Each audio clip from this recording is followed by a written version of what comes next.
I wasn't appreciative of all my hot meals, what my mum used to cook when I used to come back from school.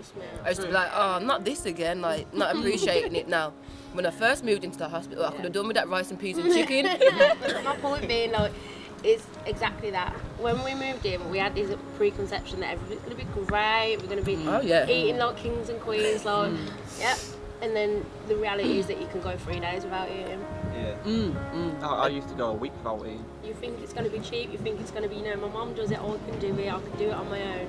It's not true, man, it's not true.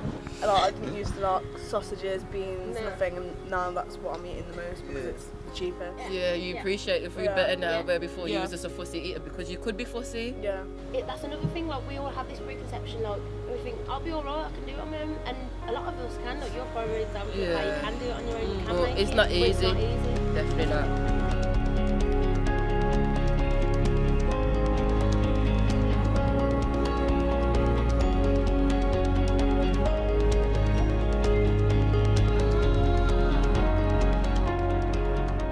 Living in a hostel. I lived there for like 6 months, and it was the horrible experience I ever had. Like, there were drugs, there were people smoking weed. I couldn't sleep. I was going to college as well. Yeah. So like, it wasn't the ideal flat that I wanted. Yeah. You know, and then that just like affected my studies whole completely. Yeah, it's just a small box room. Yeah, you just get shared kitchen, like, and then you've got other young people, and a lot of the time young people can clash as well. So when I first moved into my hostel, I was really, really scared because I thought it'd be all about drugs, all about misbehaving, not actually learning to be independent and just basically struggling. How are you meant to be prepared for this outside world when you've grown up in, most of us, the backgrounds we've come from, you know, you've had your family, that you've watched your family function as families do. You take little things for granted, like coming home for food, you know, coming home, your washing's been done, your bed's been made. Yeah, I used to think, oh, forget TV license now. 16-year-old me, why am I going to pay bills for? I don't need to pay no bills.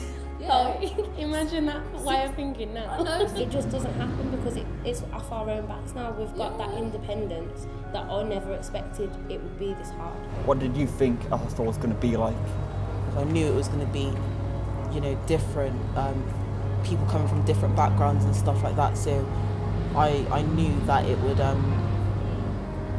was expecting that, but everyone else was like taking a fair share of stuff and everything like that. And then I would come home and then be like, my food was gone. Even if you tied up your food like 10 times in the bag, people would still be stealing it basically, because at the end of the day, everyone's like out for their own. From my experience, I just literally listened to everything they said, and I got my flat.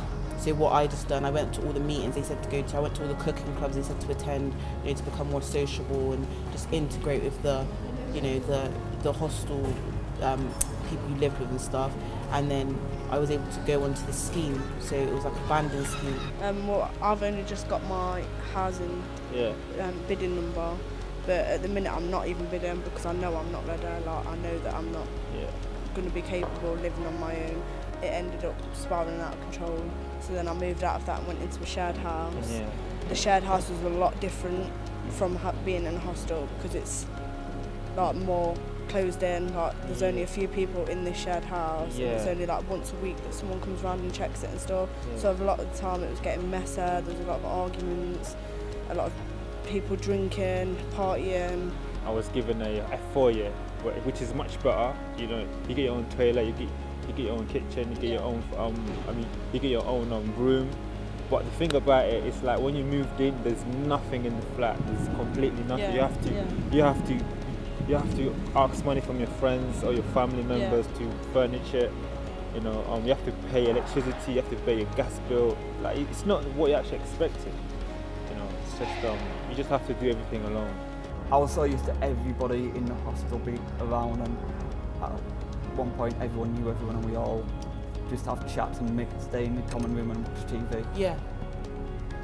Going from that to my own flat while still on benefit was like completely a shock to the system. Maybe my life wasn't that bad. If I could have tried this and that, maybe we could have come to some kind of understanding. But at the same time, if you're at risk, then we definitely don't want you to stay at home. You definitely have to go out there and get help.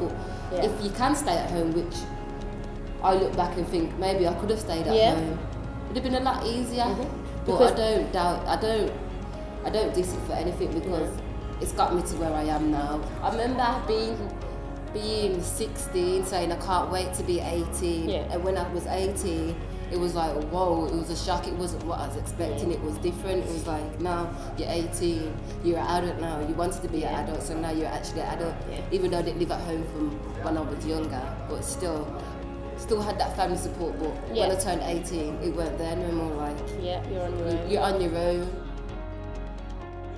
Wherever we're from, it just shows that the situations are the same. You're from London, Leicester, Yorkshire, Birmingham, Bristol, and I'm from Solihull, but we're all sat here in the same position. Yep. Going through. Oh, I can't we're not joking. But not